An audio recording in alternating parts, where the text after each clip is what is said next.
Okay, welcome to the Window Cleaning Handbook Part 2, which is about cleaning dirty glass. Today we're going to be quickly showing you how to clean glass. It's a very simple process basically, but there's a few steps you need to know.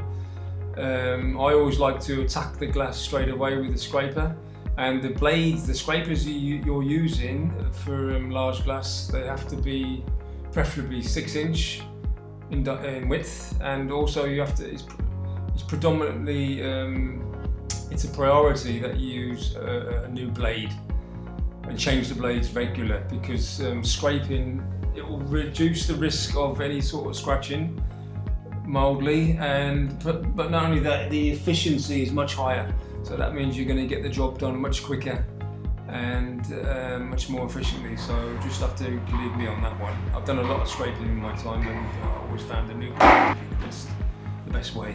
Okay, so straight after you have scraped the glass, you want to remove all the excess dirt then from the window just quickly with your squeegee, and then that will then enable you to see if there's any more markings or staining on the glass, and help you make a decision to whether you need to use any sort of hard water stain remover or similar chemical after scraping. But in this particular apartment, what I was doing today, the windows were not clean for a very long time, and I had to basically use the scraper and then apply a second application of hard water stain remover on the glass after scraping, so because the windows are that bad.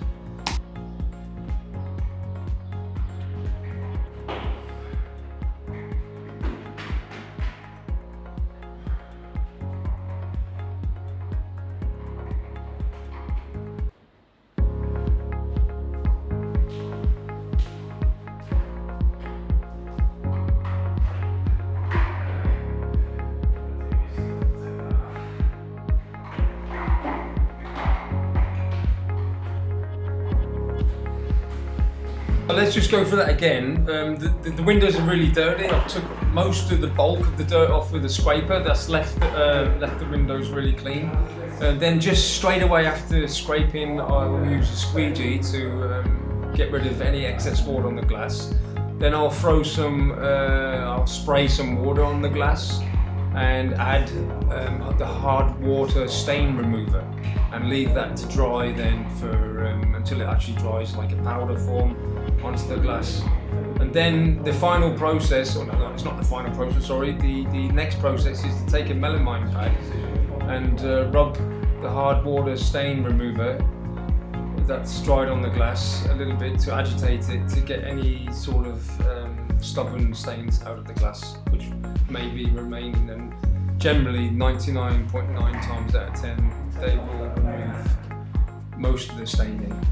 I generally, after scraping and using a hard water stain remover or any sort of chemical, I will squeegee off the excess water off the glass firstly before attempting to clean the final clean with a fresh clean T-bar, because I find that there is a risk of staining streaks afterwards if you're using a dirty washer, you know. So that's just the way I am.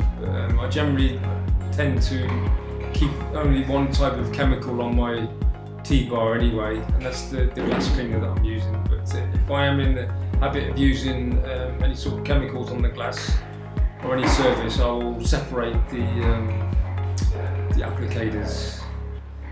So it was a bit of a long-winded video, but there are a few things to explain. This is the way I do them. Everybody does it differently. So dirty glass, scrape the glass, look at the glass, quickly remove any excess water off the glass after scraping, then look at the glass and assess if you need to use any sort of chemicals, because a scraper will only do so much in certain situations. And hopefully you won't have to use any chemicals, but if you do, use a good hard water stain remover, and it should remove a lot of the soiling that's left over. And what I recommend is you don't go crazy, because most customers are quite realistic and they live in the realms of reality, but but there are the odd customer that expects perfection. If you want to do a customer that wants perfection, that's your choice, but I generally try to avoid them, and that's maybe roughly 2% of the customer base. So if you want to do that, that's up to you, but I personally generally try to avoid such customers because my health and my well-being is more important than a few bits of money, you know. Normally I should just turn it off quickly for the glass and I have to squeeze all that out and I should just squeeze it out. That's not the conceal. Marks and glass down. As you look into the direct sunlight. There's two ways to do this. Okay, this has been quite a long-winded video. I mean, some of my videos are a bit long-winded. I do understand that. But 9 times out of 10, a good scraper with a new blade, very important new blade. If you're going to learn anything today, a new blade and the right scraper, and also a very good basic hard water stain remover will do the job. But there are situations where you might need bronze wool, steel wool, or a really strong chemical, but those situations I face very rarely, so but in the most cases what I have suffices. Great for watching, thanks for watching, have a great day, bye bye.